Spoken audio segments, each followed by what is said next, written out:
Ser Podcast. Las 8 de Hoy por Hoy en Ser Podcast. Hola, muy buenos días. Todo lo que se pueda decir del discurso de Donald Trump está por debajo de lo que dijo Donald Trump. Unilaterally recognize a Palestinian state. The rewards would be too great. Era de esperar que, como hizo, reprochara a 157 estados su error al reconocer Palestina.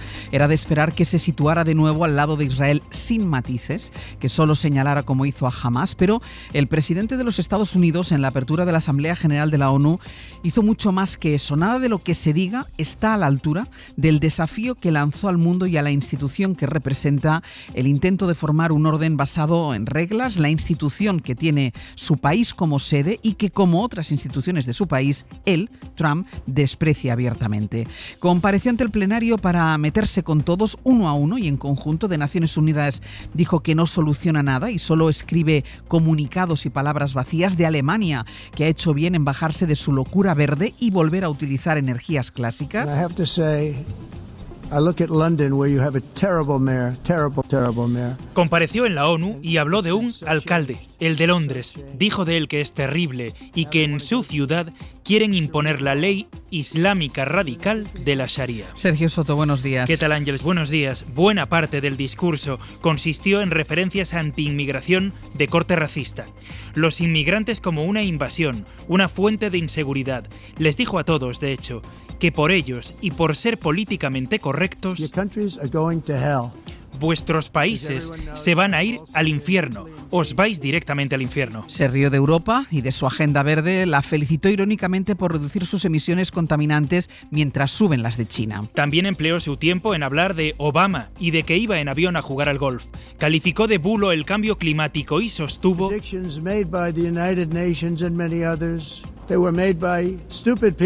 que las predicciones de la ONU acerca del calentamiento global las han hecho personas estúpidas. Y por supuesto, habló de sí mismo, se jactó de que frente a la parálisis de la ONU, él, en un conteo muy particular, ha detenido 7 guerras y muchos quieren darle el Premio Nobel de la Paz por ello. Fue así, hablando de sí mismo, como volvió a demostrar que Donald Trump no tiene posiciones políticas sino intereses. Cuando llegó a recordar a la Asamblea General que hace muchos años un exitoso constructor, él mismo, aspiró a un contrato para reformar el edificio de la ONU. Ofreció un gran proyecto por 500 millones, pero no le dieron a él ese contrato, sino a la competencia, que lo llenó todo de plástico en lugar de mármol. Todo entre algunas risas y silencios de la sala. Desde la sede de Naciones Unidas en Nueva York, Sara Canals. Sí, ha sido un discurso demoledor, recibido con tímidos aplausos, donde ha menospreciado a la ONU como nunca antes, acusándola de generar conflictos en vez de solucionarlos, de desaprovechar su potencial o de hablar mucho y hacer poco. For the most part, at least for now, all they seem to do is write a really strongly worded letter. Y describiéndola como una organización que simplemente se dedica a emitir cartas. La acusa también de no haberle ayudado en sus esfuerzos para solventar los 7 conflictos que presume de haber zanjado. I ended 7 wars, dealt with the leaders of each and every one of these countries and never even received a phone call from the United Nations offering to help. Ni una sola llamada recibí de la ONU, ha implorado. Un discurso donde también ha rechazado el reconocimiento de Palestina, ha negado el cambio climático o ha atacado a Europa por su política migratoria. They've been invaded by a force of illegal aliens like nobody's ever seen before. Y todo ello sentenciando que con él en la Casa Blanca, Estados Unidos ya no es el hazmerreír del mundo. Hoy por Hoy Noticias. Ser Podcast. O que está acontecendo em Gaza não é só o extermínio do povo palestino, mas uma tentativa de aniquilamento. Donald Trump intervino sin límite de tiempo. Después subieron otros líderes mundiales al estrado. El turco Erdogan mostró una foto de la hambruna en Gaza. El brasileño Lula da Silva, quien escuchábamos, insistió en señalar que lo de Gaza es un genocidio y defendió la necesidad del multilateralismo y el papel de la ONU. Después de ese discurso, Donald Trump se reunió con el secretario general de la ONU, con Antonio Guterres. Thank you very much. It's always an honor to be here. Y ante él se volvió a quejar, ya lo había hecho antes, de que no funcionaban el teleprompter ni las escaleras mecánicas. Pero lo curioso es que ante Guterres dijo que era un honor verle y que él está al 100% con la ONU porque tiene un gran potencial. Bueno, quien va a hablar hoy en ese plenario de la Asamblea General es el rey Felipe VI. La duda principal es en qué términos va a utilizar para hablar de la masacre de Gaza. El rey ya ha sido muy duro con estos hechos en los últimos días, aunque la previsión es que no utilice la palabra genocidio por cuestiones diplomáticas. Guillermo Lerma, buenos días. ¿Qué tal? Buenos días. Es la quinta vez que Felipe VI se dirige a la Asamblea General de la ONU, pero en esta ocasión su discurso llega en un momento geopolítico crucial, así lo ha calificado él mismo, y lo es por el cuestionamiento de Naciones Unidas que hacen dirigentes como Trump y por el aumento de conflictos en todo el mundo. Por todo eso, el rey viene reivindicando estos días en Nueva York la necesidad de reforzar esta organización. Un momento crucial que no admite vacilaciones y que exige de todos una cooperación firme, solidaria, eficaz.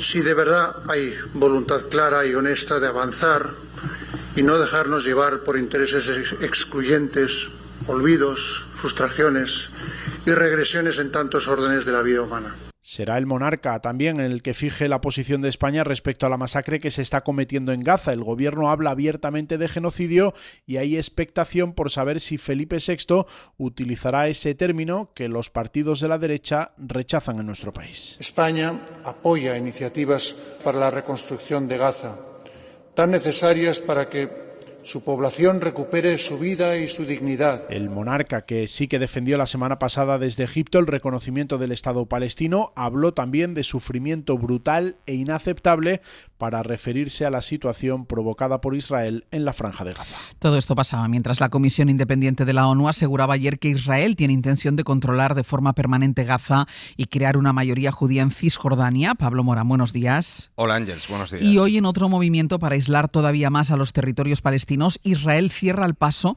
que conecta Cisjordania con Jordania. Y así va a seguir cerrado hasta nuevo aviso. Netanyahu corta un cruce vital que utilizan cada día miles de palestinos y también los camiones que llevan ayuda a Gaza. Lo hace días después de la muerte de 2 israelíes en ese paso durante un tiroteo, pero sobre todo lo hace justo ahora, cuando baraja declarar la anexión de Cisjordania en respuesta a los últimos reconocimientos del Estado palestino. Mientras en Ciudad de Gaza los tanques avanzan hacia el centro, están a 500 metros del hospital Al-Shifa con el apoyo de los tanques de los ataques aéreos que, según Al Jazeera, han alcanzado esta mañana un edificio en el que se refugiaban desplazados. Ha dejado una veintena de muertos, incluidos niños. La flotilla de Gaza denuncia nuevos ataques de Israel y en la ONU el turco Erdogan dice que la reunión de Trump con líderes árabes de anoche fue muy fructífera. Según la prensa norteamericana, les ha propuesto implicarse en la gobernanza y la reconstrucción de la franja sin Israel y sin Hamás. Pablo, gracias. A ti, hasta ahora. Anoche hubo además una reunión extraordinaria del Consejo de Seguridad para hablar de Ucrania.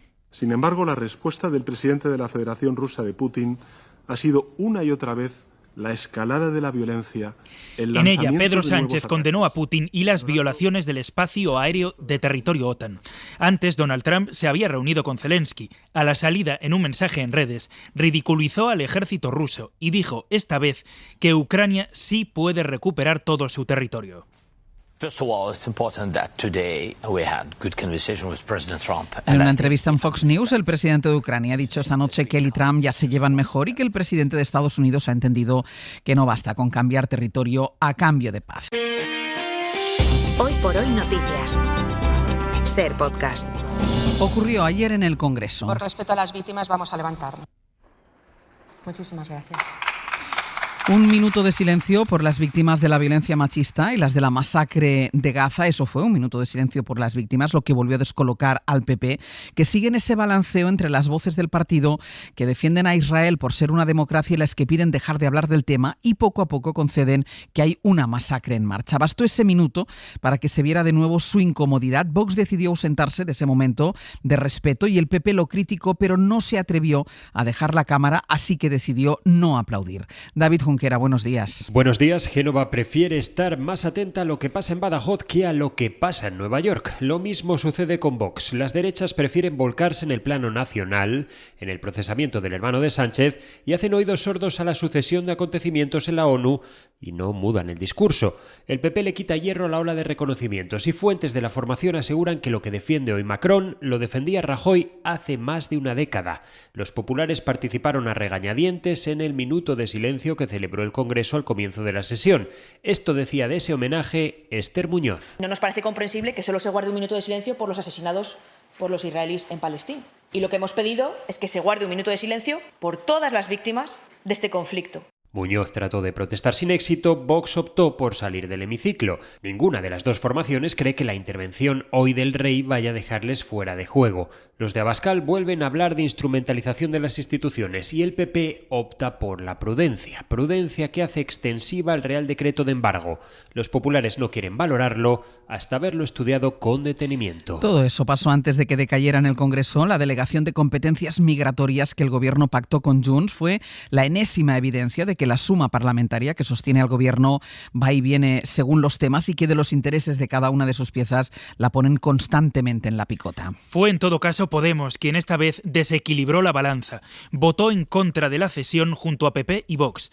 Dice Podemos que es una iniciativa racista. La portavoz de Junts, Míriam Nogueras, defendió que hacer eso es abrir la puerta a los populismos. Después, La supervivència de la nostra identitat no està garantida. defendió esa iniciativa porque dijo la supervivencia de la identidad catalana no está garantizada. Josué Coello, buenos días. ¿Qué tal, Ángeles? Buenos días. El Gobierno va a negociar para intentar volver a llevar al Congreso la cesión de las competencias migratorias, aunque reconoce que este discurso de Junts, que señaló a los migrantes por no trabajar, bueno, pues se lo pone bastante difícil. Sí, asumida esta derrota parlamentaria, en el Gobierno quieren ver el vaso medio lleno y fuentes del Ejecutivo reconocen que la idea es volver a llevarlo al Congreso y esta vez sí tener una mayoría para su tramitación. Ocurre que estas fuentes también nos dicen que el discurso de Míriam Nogueras no ayuda a tender puentes. Discurso migratorio, como acabamos de escuchar, muy próximo al de Alianza Catalana, con ideas sobre el gran reemplazo o críticas por las ayudas sociales. I el problema no és que un nouvingut de família sense recursos rebi Decía ajudes. Nogueras que el problema es que la clase media y trabajadora catalana hoy queda excluida de las ayudas. Sin embargo, lo ajustado de la votación invita al Gobierno a pensar que Junts podría modular su discurso si tan importante es el tema, según nos dicen.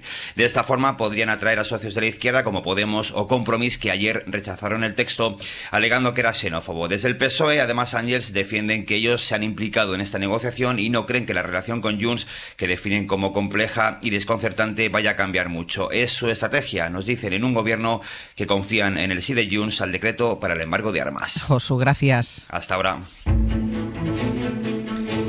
Entre los juzgados y los despachos políticos, un par de apuntes. La audiencia de Badajoz confirmó ayer que el hermano del presidente del Gobierno se sentará en el banquillo por prevaricación y tráfico de influencias, y también un juzgado de Madrid ha hecho lo que le demandó la audiencia provincial al ordenarle reabrir el caso y sentará en el banquillo a 6 personas por apalear un muñeco de Pedro Sánchez en las protestas frente a Ferraz. Sobre el caso del novio de Isabel Díaz Ayuso, ayer le preguntaron a ella por el tuit que escribió su jefe de gabinete atacando a la jueza y diciendo que es hermana de un tipo al que el ministro Marlaska ha premiado. Yo no puedo valorar ni cada comentario que se hace en redes, ni tampoco la trayectoria de cada juez. Le preguntaron, pero no lo podía valorar. Sí valoró el papel de Sánchez, señalando que él controla la agenda mediática. Sí que es verdad que cuando ayer conocimos la decisión de esta jueza, que es transitoria, ¿no? Sí que pensé qué viene a continuación en el entorno de Sánchez. Y conectándolo a él, a Sánchez, con la decisión de la jueza. Las víctimas de la Dana abandonaron ayer las Cortes Valencianas cuando Mazón, durante su discurso en el debate de política general, aseguró que siempre había tenido las puertas abiertas para recibirlas. Tardó casi 5 meses en reunirse por primera vez con algunas asociaciones. Seguían el debate desde la tribuna y decidieron levantarse en ese momento, cuando Mazón llevaba más de 3 horas de discurso. Siguió hablando durante 1 hora y media más y no aportó ninguna novedad sobre la Dana. Tampoco, 11 meses después, aclaró qué hizo durante la tarde de la riada en la que murieron 229 personas. Cuando se fueron también lo hicieron los diputados de la oposición y desde la bancada del PP se escuchó un "se van porque es la hora de comer". Radio Valencia, Ana Durán, buen día. Buen día. Este era el momento en el que las víctimas abandonaban el hemiciclo. Que la mano sigue tendida y la puerta abierta. Silencio, señorías. También la oposición, Joan Baldoví de Compromís, y el socialista José Muñoz lo explicaban así. Has creuat una altra línia roja. Avui has insultat a les víctimes a la cara. Es anómalo que tenga 229 víctimas sobre su conciencia. Mazón, que sigue sin aclarar, como decíais, los vacíos en su agenda esa tarde, se mostraba más que dispuesto a agotar legislatura. A un lado, la izquierda ya del odio, del señalamiento y del rencor. Al otro, el proyecto que representamos, libertad para decidir. Y Vox, claro, respaldaba al presidente, que ha comprado buena parte de su discurso en medio ambiente y migración.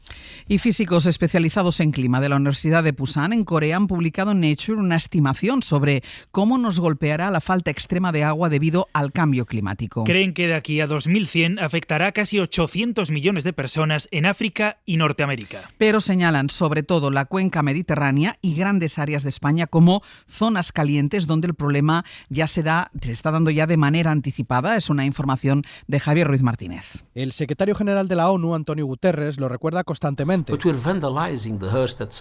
Estamos vandalizando la tierra que pisamos.